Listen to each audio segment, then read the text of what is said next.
di dalam Al-Quran sudah kita selesaikan, maka hari ini murojaah kita dengan cara yang santai apa?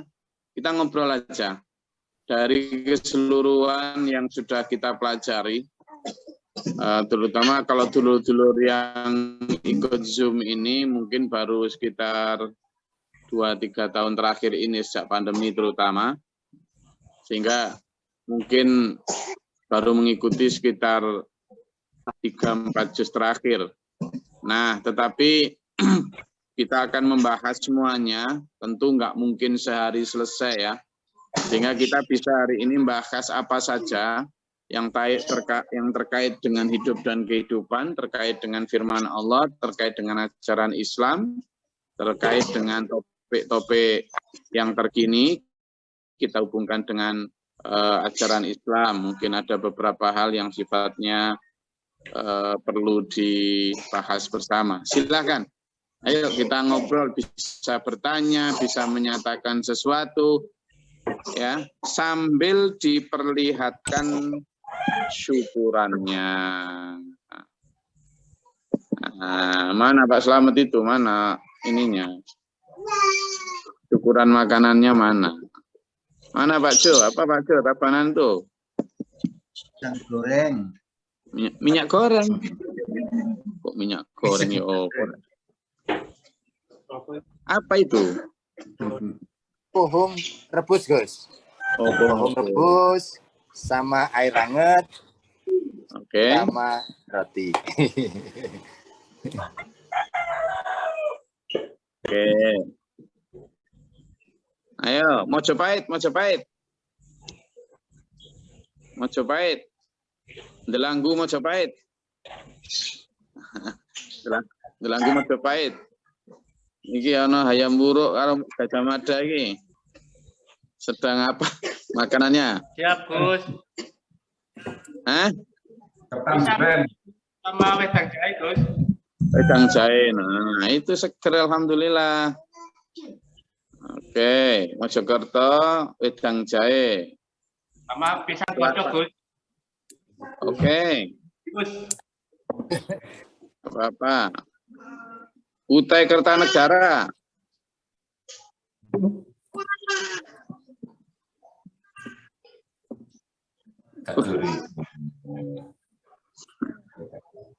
Oke, Mas Adi ini di Sidoarjo atau di Bali nih?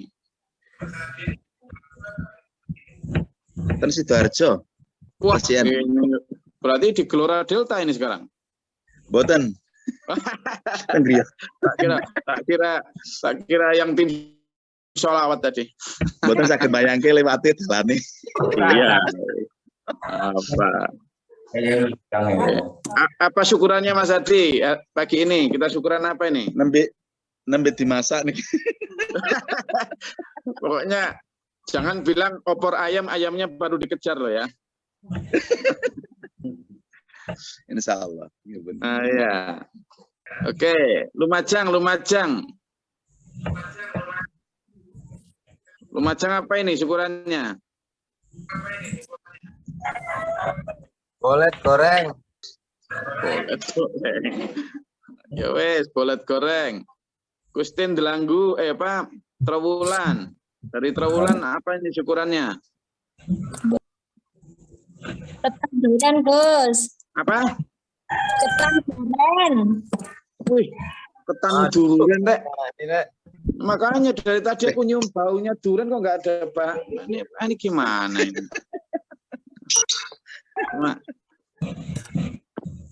Mas Agus Subroto dari mana ini? Denpasar, Pak. Dari Undi? Denpasar. Halo? Halo? Dari mana Mas Agus? Dari Banyuwangi, tinggalnya di Denpasar. Oke, Mas Agus Subroto, apa syukuran pagi ini apa? Kopi, teh atau apa ini? Kita khatam Quran nih. Alhamdulillah kopi, Gus. Oke, alhamdulillah Mas Agus kopi Denpasar. Nah, dari Kabupaten Malang. Dampit. Dampit apa Dampit? Syukurannya apa? Ada Wih, banyak sekali dikeluarkan semua. rambutan. Oke. Durian, Gus. Oh, durian.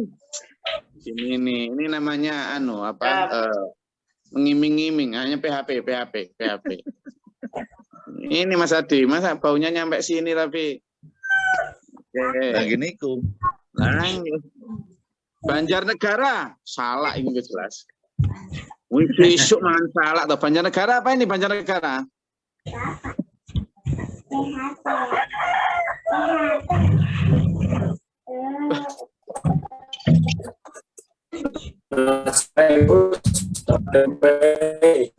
Apa Banjarnegara bahasa syukurannya apa?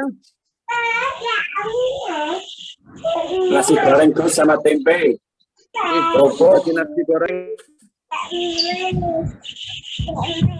Ya Gus.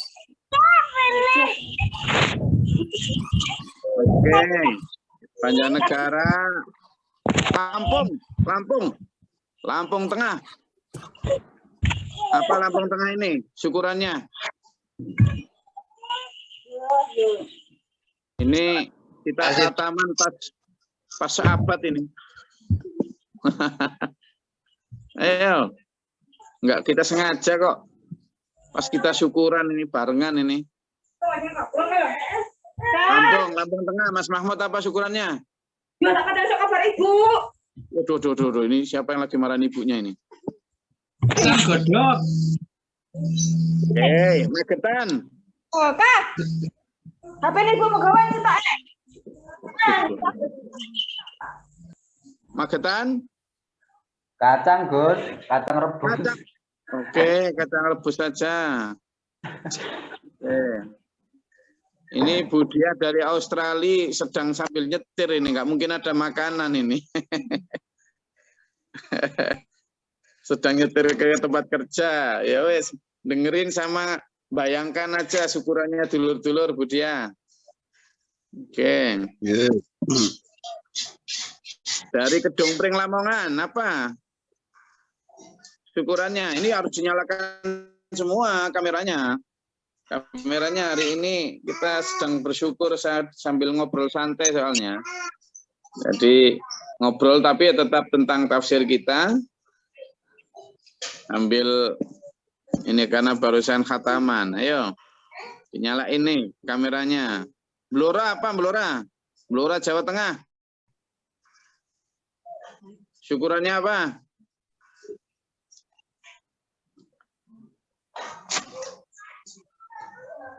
Disapu mulai dari Kalimantan ini. Mas Mahfud Mojokerto apa syukurannya? Kambing ini jelas. Oh, dia bakul kambing. Masa nanti yang dikeluarkan apa? Kambing guling? Geduk walu, Gus. Lah, yes. Tidak apa-apa. Bakul kambing kok syukurannya gedok walu itu. Ini susunya, Gus. Susunya kambing. Ya wes, susunya kambing ya wes. Alhamdulillah. Jogja Pak Wid, mana gudegnya Pak Wid?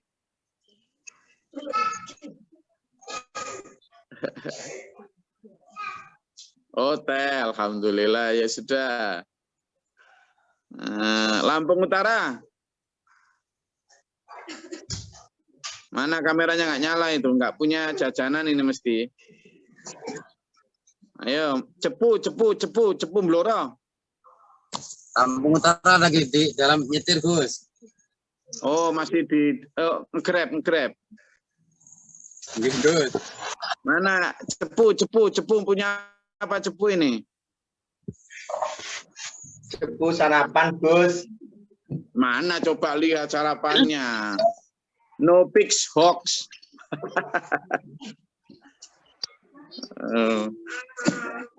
Oke, yuk kita Madiun Kota. Sarapannya apa nih? Mas Bambang, Mbak Ani.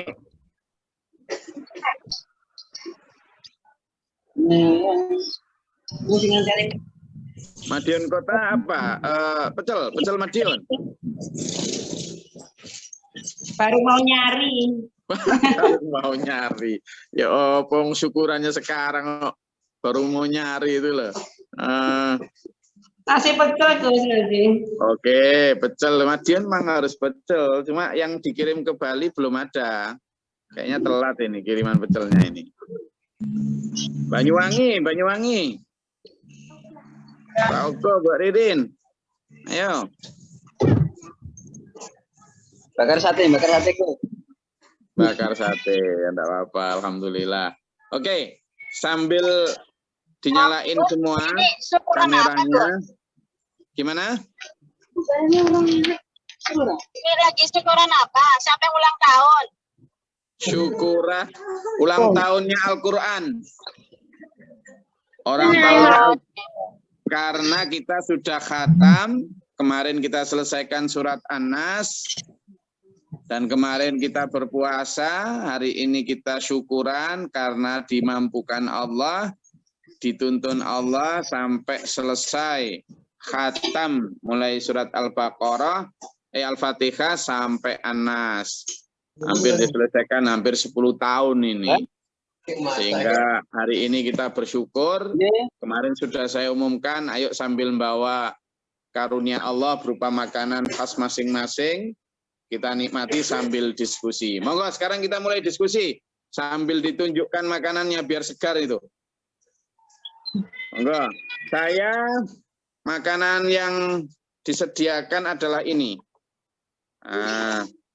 Apa ini? Katanya ketan. Mana ketannya? Oh, ketannya masih dimasak katanya. Nah, saya juga gitu. Ternyata saya dikasih ini apa? Geduk masuk Junet. Geduk lindri. Geduk warna pink sama warna pink ini yang bikin bingung saya. Nggak apa-apa deh. Wah, warna pink sama warna hijau. Terus lemet, tahu lemet ya. Terus nogosari, terus srebe. Ini saya srebe. Kalau orang Lamongan ngomong srebe, jangan protes, Pak. Lamongan itu nggak ngerti kalau serabi, nggak ngerti. Lamongan itu desa beda sama Ndelopo Madiun itu kota serabi. Kalau Lamongan desa banget. Ini namanya apa? Srebe. Tapi biasanya srebe nggak gini. Srebe itu bunder gitu loh biasanya. Ini srebe palsu rodoan. Kalau srebe Lamongan itu bunder terus tengahnya itu diuri kelapa. Ya. Nah, itu ya. Oke, nanti sambil kita kemudian jelas air putih ya. Air putih yang segar tadi sudah menghabiskan sekitar setengah liter air putih hangat pada saat tahajud. Itu penting sekali untuk tubuh kita. Bagus pokoknya kalau begitu bangun tidur wudhu ya, berkumur wudhu lalu minum air putih hangat 1 gelas besar itu ya 500 ml itu dihabiskan, meskipun pelan-pelan dihabiskan, itu nanti akan terasa itu di alat pencernaan kita ada air hangat masuk, itu bagus itu. Istilah percaya. Dan itu kalau sampean tambahi dengan madu, dijamin insya Allah ya, dijamin pagi itu mesti BAB dengan baik. Dan kalau BAB kita rutin, insya Allah badan sehat ya, karena kemudian sistem respirasi kita itu menjadi rutin dan rajin. Kalau ternyata setelah minum air putih sama madu belum BAB juga, pagi jangan minum apa-apa kecuali pisang hijau aja. Ya, pisang hijau. Tuh. Kalau belum bisa BAB dengan lancar juga, pakai jalan 30 menit. Wes. Itu jadi setelah kajian gini atau sebelum kajian tadi begitu. Ya, insya Allah kita jaga kesehatan yang diberikan Allah kepada kita itu dengan hal-hal yang sebenarnya simpel ya. Enggak usah terlalu mewah-mewah. Air putih, madu ya yang madu biasa-biasa saja. Itu insya Allah. Terus makannya nggak neko-neko. Kalau pagi baiknya sayur, baru nanti siang mungkin atau apa makan nasi. Ini dari Banjarmasin ini ada lontong sama opor. Alhamdulillah. Alhamdulillah. Oke, kita ngobrol santai hari ini. Hari ini kita ngobrol santai tentang apa saja yang berkaitan. Tentu Quran memuat ribuan topik ya yang bisa kita diskusikan dan tentu tidak mungkin kita selesaikan dalam 1-2 hari, tetapi apa saja, monggo siapa saja silakan menyampaikan hal-hal yang mungkin menarik untuk ditanyakan atau dinyatakan sambil kita ngobrol santai. Silakan. Monggo. Atau sekedar kenalan juga boleh. Nah, mungkin yang belum kenal saling kenalan juga boleh. Hari ini pokoknya kita silaturahmi lah. Kita silaturahmi. Makanya saya minta untuk kameranya dinyalain, enggak apa-apa kalau selama ini didengerin sambil leye-leye, oke lah. Tapi ini kita minta untuk ya besok kita mulai insya Allah. Jadi kita menyongsong bulan Ramadan, insya Allah pas kita di surat Al-Baqarah nanti. Sekarang hari ini kita benar-benar silaturahmi, ngobrol santai, apa saja, silakan. Monggo, siapa yang mulai dulu, kenalan atau apa silakan. Monggo, sambil dinikmati air putihnya. Ini milik saya mulai ya. Bismillah. Bersyukur atas nikmat Allah. Mulai dengan air putih. Tentang ini Gus, gempa yang melanda Turki ini, mengingatkan ya, mengingatkan gempa Jogja beberapa tahun yang lalu.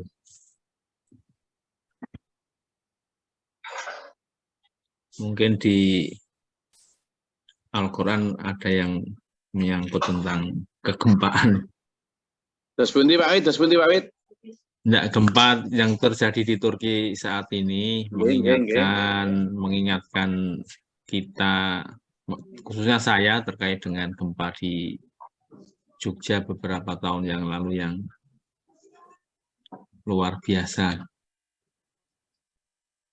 Yang mungkin selalu mengingatkan kita bahwa ternyata di daratan sana pun juga rawan gempa juga. Tidak hanya di kita yang di atas lingkaran api. Mengatakan Gus. Memang kalau kita belum pernah merasakan sendiri ya itu kayak hanya cerita. Tapi kalau benar-benar merasakan sendiri itu gempa ketika terjadi itu beda ya. Memang suasananya itu udah hilang semua. Makanya ketika ada ayat Quran yang menyatakan idza zulzilatil ardu zilzalaha, ketika bumi itu digoncangkan dengan goncangan sekeras-kerasnya, itu padahal itu jelas ratusan bahkan mungkin ribuan kali lebih dahsyat goncangannya daripada sekedar 7 atau 8 skala Richter. Itu bisa gitu Mas. Kayak berada di dunia lain bener itu. Hilang itu semua. Jangankan kok amarah, dendam. Seluruh harapan-harapan, cita-cita, jangankan itu. Hartanya apa, ndak ingat, ndak mungkin. Pada saat ya, misalnya rumah, di dalam rumah tuh ada gempa itu. Ndak mungkin saat itu ingat, aku tak membawa sepeda motorku, aku tak membawa mana kunci mobilku, atau apalagi sertifikatku, ya blas. Apa yang diingat saat itu? Yang paling utama. Ya, lari menyelamatkan diri. Lari menyelamatkan diri. Berarti kan yang terpenting sebenarnya kalau sadar itu betul Pak Wid. Kalau sadar bahwa yang terpenting dari hidup ini itu adalah keselamatan. Keselamatan.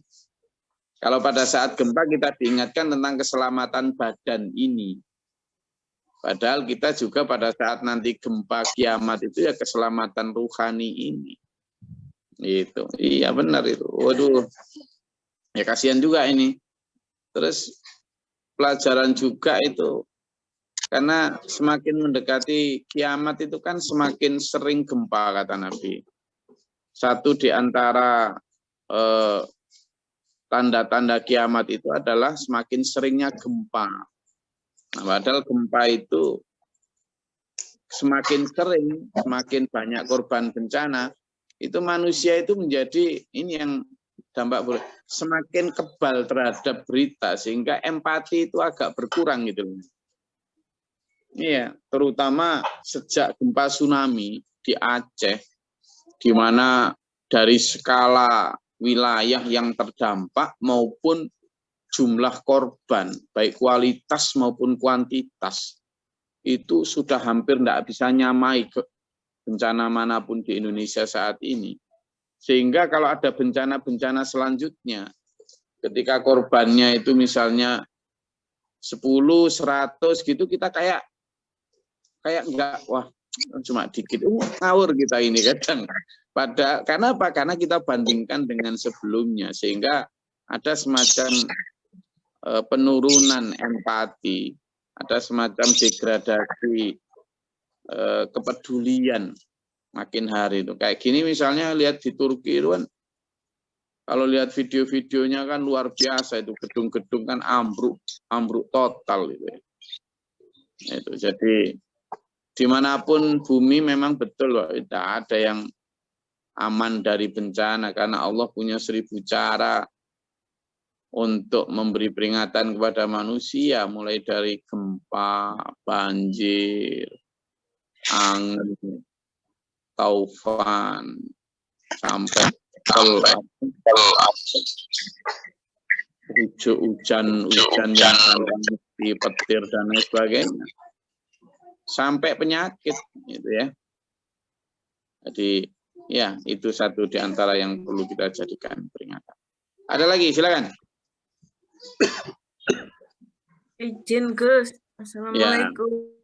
Waalaikumsalam. Tarse, silakan. Ini Gus tentang riba Gus, hutang bank atau kredit motor atau di bank, mana Gus hukumnya Gus? Terima kasih. Ya, itu ada banyak pendapat ya Bu Rina, ada banyak pendapat yang mengungkapkan tentang bagaimana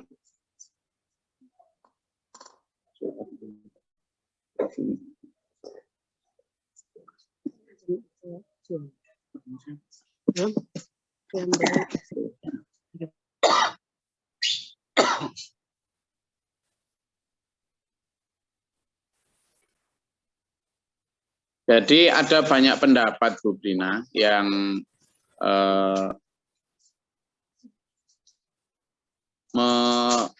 menjadikan kita itu harus hati-hati. Pendapat yang menyatakan itu halal juga banyak, dan itu banyak juga dalil-dalilnya. Pendapat yang menyatakan haram juga banyak, dan juga kuat dalil-dalilnya.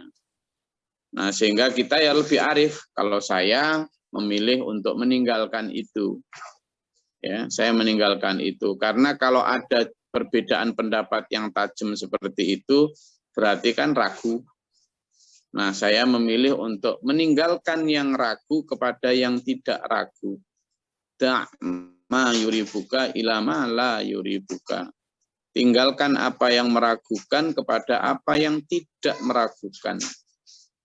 Nah, ketika ada terjadi perbedaan pendapat apakah kredit di motor dan sebagainya itu riba, maka saya memilih untuk memaknai itu sebagai riba.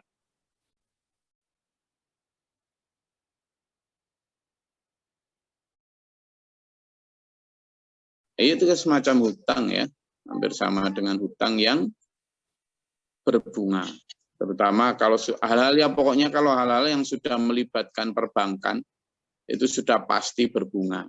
Ya, sudah pasti. Kalau bank-bank yang konvensional sekarang, meskipun kadang labelnya syariah ya, tapi sebenarnya sama saja, itu hanya namanya saja, istilahnya saja. Karena sekarang ini diakui sendiri juga kan oleh ahli-ahli ekonomi Islam bahwa perbankan syariah bahkan yang di Indonesia ini belum benar-benar menerapkan prinsip-prinsip syariah, gitu ya. Sehingga ya saya sih menyarankan dulur-dulur kalau misalnya ya punya uang sedikit, misalnya 1 juta, belum mampu beli motor, ya sudah, sekarang sewa aja dulu. Misalnya sewa berarti kemudian ditabung. Nanti kalau sudah punya uang 5 juta sendiri dalam waktu 5-6 bulan atau dalam waktu 1 tahun baru uang 5 juta, ya sudah beli yang bekas saja, tapi milik sendiri. Sama saja, misalnya sampean DP 500.000 atau 1 juta, nanti per bulan sampean juga harus nabung segitu toh. Sama saja, padahal itu nanti makin lama sampean harga motor yang sampean beli, sampean belinya makin mahal, tapi nanti harga jualnya makin turun. Makin turun, jauh. Sehingga coba toh sampean baca analisis tentang itu, pasti sampai hanya mencekik kita. Sudah pun begitu, kita sudah misalnya nyicil sekian lama, sudah hampir lunas, ternyata macet kita misalnya, diambil motor kita. Diambil, cicilan kita juga nggak balik. Itu jadi sangat ini banget. Kadangkala ya, meskipun ada sebagian yang karena kebutuhan,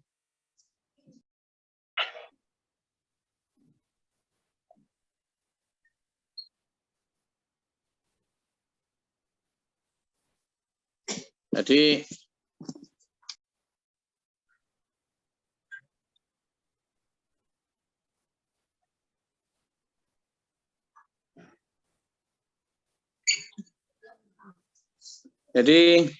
begitu Bu Brin. Kalau saya sih ya lebih baik yang bisa dan mampu kita punyai lah. Ya, termasuk dalam hal rumah segala macam. Kita lebih baik apa yang kita mampu, yang kita punya, ya itu sudah.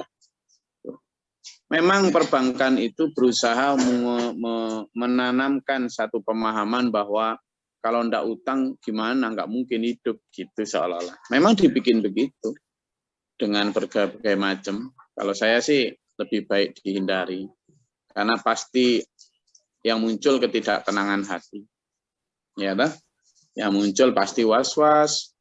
Udah gitu nanti kalau ditagih apa segala macam. Bukan saya melarang hutang lah ya, karena saya sendiri kadang ya berhutang tetap. Tapi ayo kita hindari perbankan, ayo kita hindari sistem kredit, karena itu hanya menyengsarakan dan banyak tidak berkahnya lah. Allah sudah menerangkan juga di dalam situ bahwa riba itu menghilangkan berkah. Bisa jadi memang dia lebih banyak hasilnya secara kuantitatif, tapi keberkahannya yang hilang, ya, berkahnya. Dan itu bisa jadi berkah itu apa? Misalnya tentang kesehatan, tentang psikis, tentang keluarga, tentang apa, nanti dampaknya banyak. Keimanan dan sebagainya. Ya. Jadi ayo kita sadari itu dan kita hindari itu sebaiknya. Begitu, Bu Brin. Matur nuwun, Gus. Ada lagi? Assalamualaikum warahmatullahi wabarakatuh. Waalaikumsalam. Mas Adi, silakan satu. Nah, ini Gus Bagas lanjutan dari Bu Win. Itu bagi customer, Gus. Itu bagi konsumen. Kalau bagi untuk perantara gimana Gus hukumnya? Terus terang aja. Karena kita kadang-kadang ragu di sini. Kadang-kadang sampai ada begini. Maaf sekali untuk bagi perantara kredit yang mungkin dari jamaah kita ada. Mungkin itu hukum yang sebenarnya itu bagaimana? Karena posisi kita ini kan penjual, kadang-kadang penjual kadang melihat customer itu ya tadi belum punya uang banyak, tapi kadang-kadang kemauan ada. Dan terutama untuk bagi penjual itu biasanya, ya Bu nggak apa-apa wis, yang penting sampean punya kita bantu gitu loh. Dan dari keuntungan itu wajar. Terus kadang-kadang refundnya itu loh bisa jadi beban kita ini. Selama ini kita alami, maaf untuk teman-teman yang seperti kita dulu. Itu sampai kadang-kadang kita ini berpikir kayak apa gitu loh. Kadang-kadang sampai gini, untuk refund kita nggak ngambil. Karena nanti kemana? Itu aja. Mudah-mudahan dapat pencerahan dari Gus Nuri. Matur suwun sangat. Assalamualaikum warahmatullahi wabarakatuh.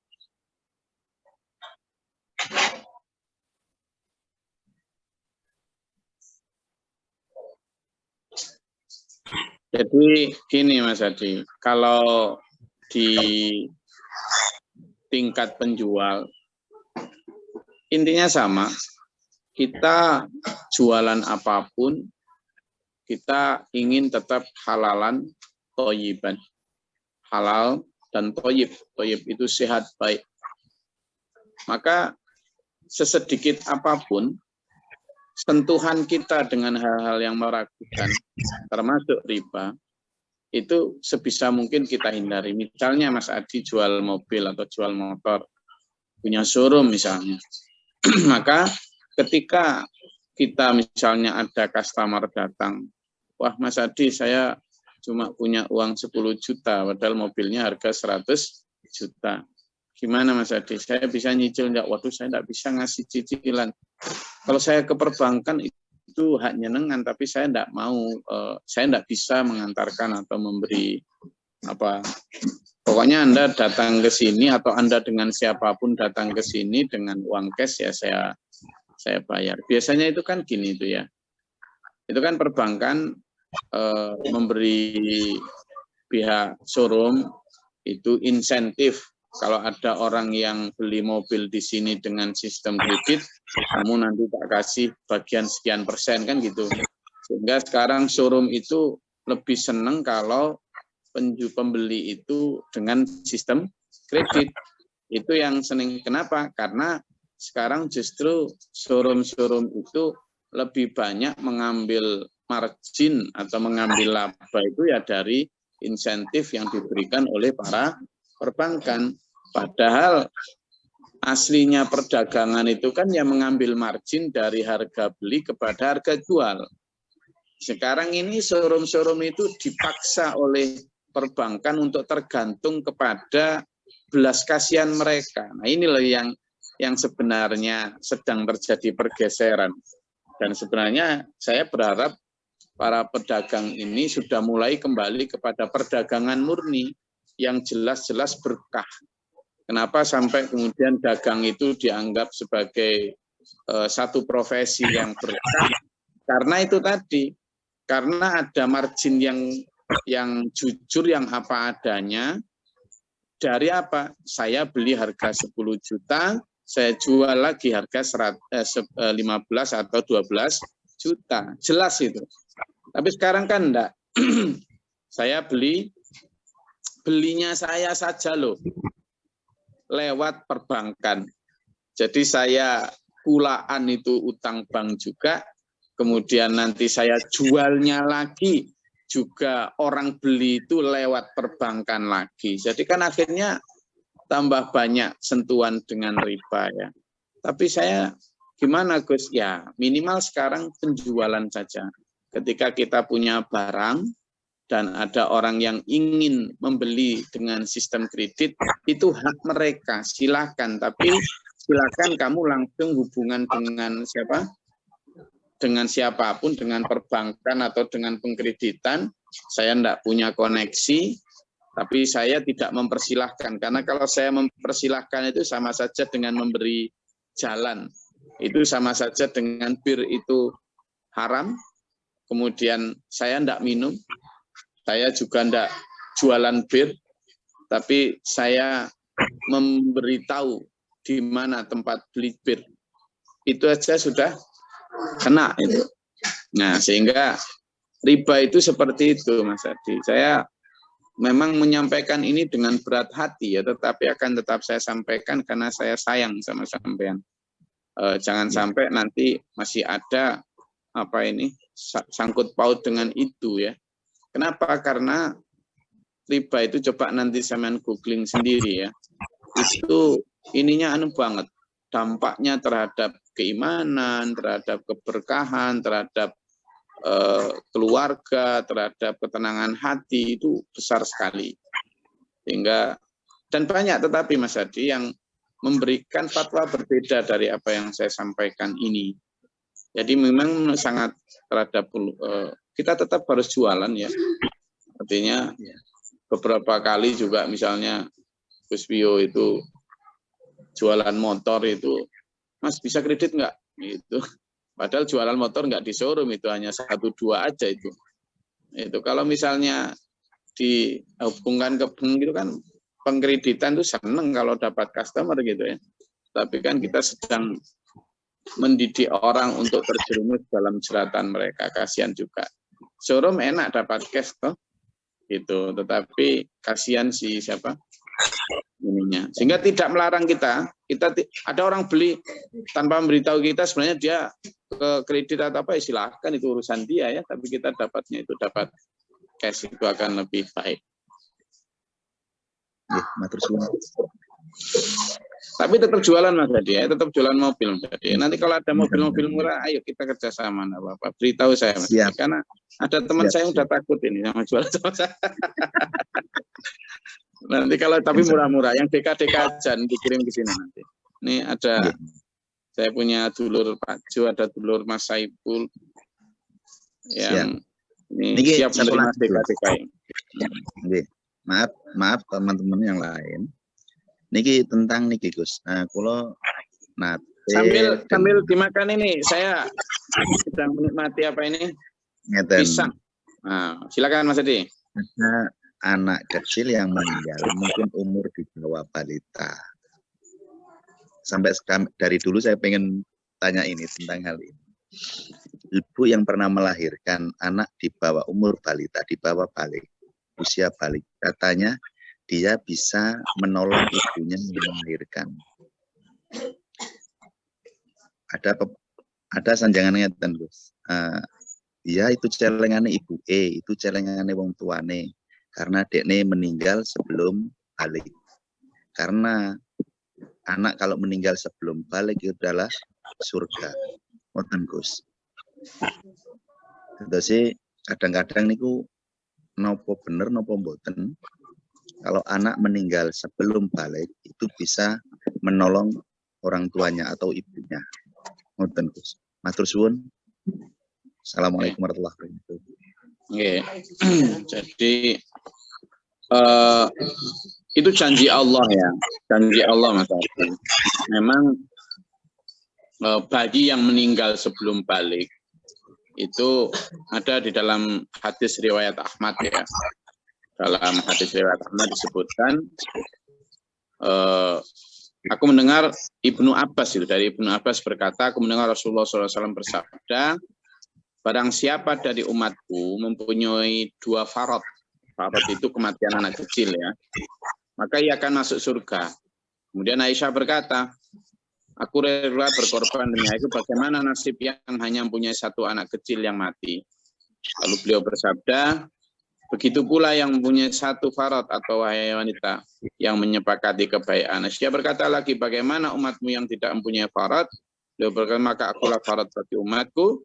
Mereka tidak pernah mendapat musibah seperti kematianku. Jadi memang dia akan menjadi penolong. Tetapi ingat, kita juga harus lihat hadis-hadis lain ya.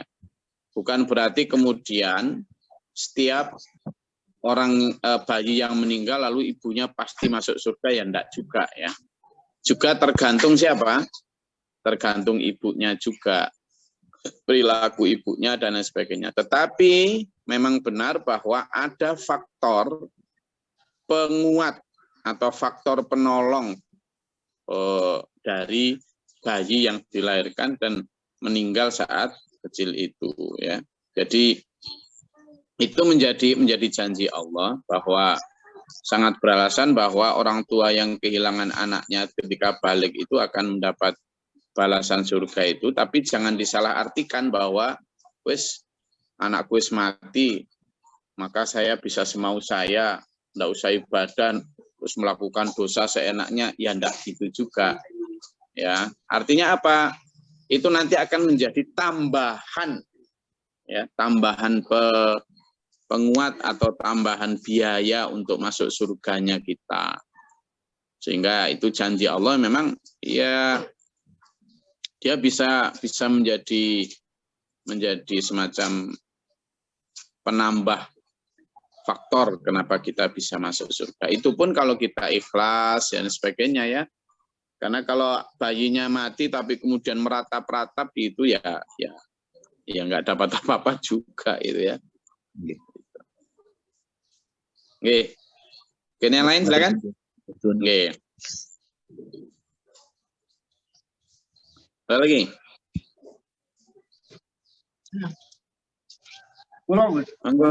Silakan. Assalamualaikum warahmatullahi wabarakatuh. Waalaikumsalam warahmatullahi wabarakatuh. Pak Yan, syukurannya apa makanannya? Karena saya orang barat, Gus, jadi Ya. saya syukurannya dengan ini, Gus, berat, Gus. Berat. Berat. Roti berat itu. Oke. Oh ya, tulisannya berat, Gus. Nanti sampean di pameri salmon sama orang Sanggulan loh, Pak. Oke, silakan Pak Yan. Berat. Gitu. Karena ini kajian tafsir Al-Quran, saya mau tanya Gus terkait sejarah Al-Quran, Gus. Al-Quran itu ayat yang pertama turun kan surat Al-Alaq ya. Al-Alaq itu ayat 1. Yang saya tanyakan itu ayat yang terakhir turun itu, Gus, ayat surat apa dan ayat berapa? Karena kalau saya baca-baca itu banyak pendapat gitu, Gus, banyak pendapat terkait surat yang terakhir diturunkan. Tapi terlepas dari itu juga, mungkin pertanyaannya adalah, nah, untuk di mushaf ini kan surat pertama itu kan surat Al-Fatihah, ditutup dengan surat An-Nas yang dibahas sama pada kesempatan ini. Nah, pertanyaan saya itu kok kenapa pakai surat Al-Fatihah dulu dan diakhiri dengan surat An-Nas? Kenapa tidak diurutkan saja sesuai dengan turunnya ayat gitu, Gus? Mohon penjelasannya, Gus. Assalamualaikum warahmatullahi wabarakatuh. Waalaikumsalam.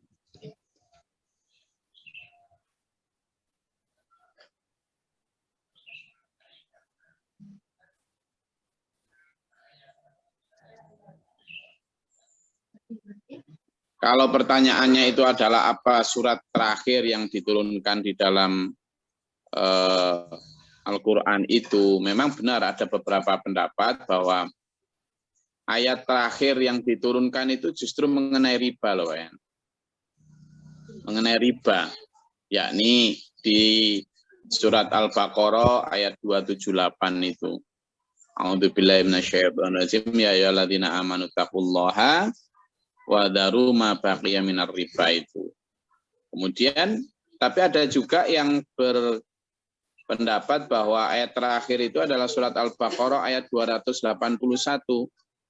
Itu dari wattaqu yauma turja'una fihi ilallah.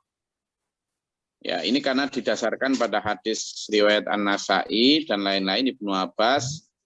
Ayat terakhir turun itu adalah dan peliharalah dirimu dari hari yang pada waktu itu semua dikembalikan kepada Allah. Tapi ada juga yang berpendapat bahwa ayat terakhir itu adalah ya al-yauma akmaltu itu kan, ada yang mengatakan begitu. Jadi memang beda-beda ya. Jadi dikatakan pula bahwa ada yang menyatakan bahwa ayat terakhir turun itu adalah tentang kalalah, yakni tentang waris. Itu dalam surat An-Nisa ayat 176. Tapi ada yang mengatakan bahwa ayat terakhir itu adalah al-yauma akmaltu lakum dinakum wa atmamtu alaikum ni'mati wa raditu Islam dina itu. Surat Al-Maidah itu ya. Nah, dari beberapa ayat itu buat kita tidak terlalu penting mana yang terakhir, tetapi kalau yang lebih memungkinkan itu yang tentang al-yauma akmaltu itu. Pada hari ini telah aku sempurnakan agama ini bagi kalian sebagai nikmat dan juga telah aku ridhokan Islam sebagai agama kalian. Itu dalam surat Al-Maidah. Pertama itu Pak Yan. Lalu yang kedua, kenapa surat Al-Fatihah ya? Karena kalau yang tadi Al-Maidah sudah ketemu ya, dari surat Al-Maidah ayat 3 itu ada yang mengatakan itu ayat terakhir. Lalu kenapa surat Al-Fatihah itu menjadi awal dari penulisan di dalam Al-Quran? Itu ada banyak alasannya. Pertama, yang menyatakan hadis bahwa Al-Fatihah itu adalah umul kitab. Apa?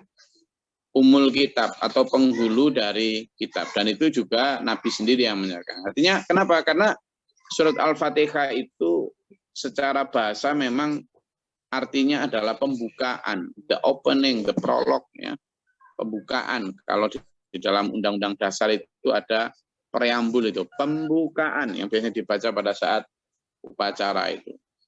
Di mana di dalamnya itu menjadi inti dari seluruh isi kitab itu.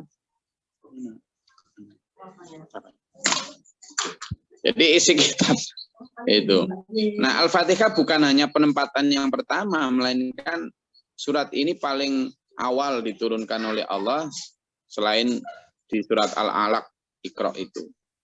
Ya, tapi ada yang mengatakan bahwa betul sebagai ayat pertama, tapi sebagai surat pertama justru turun adalah surat. Kandungan dari surat Al-Fatihah itu sangat dalam dan komprehensif, bersifat ketuhanan, ya, sampai kepada kita minta jalan yang lurus, bagaimana tujuan hidup kita, dan seterusnya. Jadi sudah cukup menuntun seseorang untuk kepada perintah-perintah Allah, di mana kita menyatakan iyyaka na'budu, kita menyatakan keimanan tentang kiamat dan seterusnya. Sehingga ini menjadi satu dasar kenapa itu dan kenapa ini ditaruh di depan, itu sebenarnya Rasulullah sendiri juga. Meskipun Al-Alaq dianggap sebagai ayat pertama, yang menata itu begitu. Jadi Rasulullah itu setiap kali Ramadan itu dibimbing oleh malaikat Jibril untuk murojaah. Ya. Jadi mulai dari surat Al-Fatihah itu sampai ayat terakhir, surat An-Nas. Sehingga penyusunan surat-surat itu juga berdasarkan apa yang biasanya dimurojaahkan oleh Rasulullah. Jadi sahabat tidak asal nata itu ya, tidak asal nata. Tapi seperti apa yang dituntunkan oleh Rasulullah. Demikian Pak Yan. Terima kasih.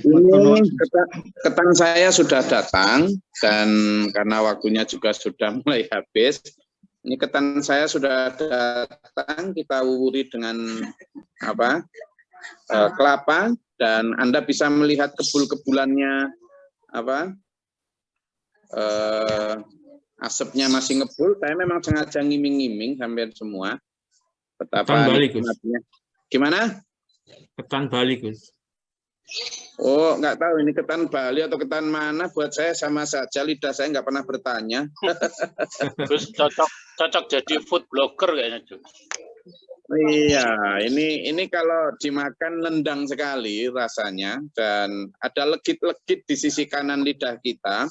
Apalagi kalau kita nikmati dengan lemet di samping kita ini, alhamdulillah. Jadi bersyukur itu mudah. Bersyukur itu mudah. Menikmati karunia Allah itu enggak neko-neko dan ini murah, sehat. Enggak usah aneh-aneh. Enggak usah takut nasi. Nasi itu ciptaan Allah kok ditakuti. Enggak usah takut nasi. Ya, apalagi ini kelapanya jelas kelapa sehat. Bersyukur. Nah, monggo sebelum kita akhiri kita makan bersama ya. Makan bersama. Sebelum kita akhiri dengan doa, yang punya makanan monggo silakan dimakan. Kita meskipun 1 suap 2 suap sebagai rasa syukur kita kepada Allah. Ayo yang di depan saya ini dimakan bareng, bismillah. Alhamdulillah atas nikmat Allah hari ini. Besok insya Allah kita akan lanjutkan surat Al-Fatihah bersama-sama, okay? Bismillahirrahmanirrahim. Alhamdulillah. Ada yang minum. Mana salmonnya Pak Juni? Nggak ada. Silakan monggo, ayo. Seluruhnya. Berarti syukuran bersama, berdoa mulai.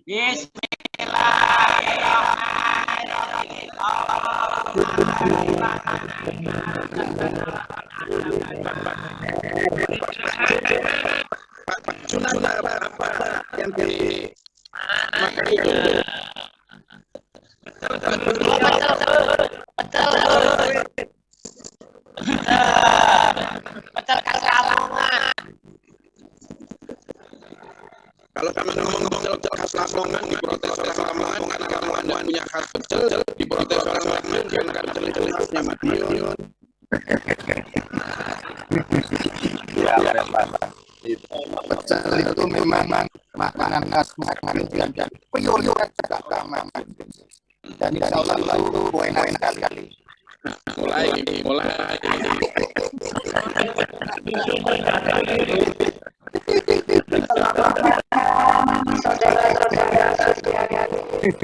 Ya, berapa suaranya berapa? Alhamdulillah, insya Allah saat ini lagi jadwalnya Saum Daud khusus. Oh ya, saya kemarin jadwalnya. Saya sekarang kan buka puasa saja dulu. Syukuran.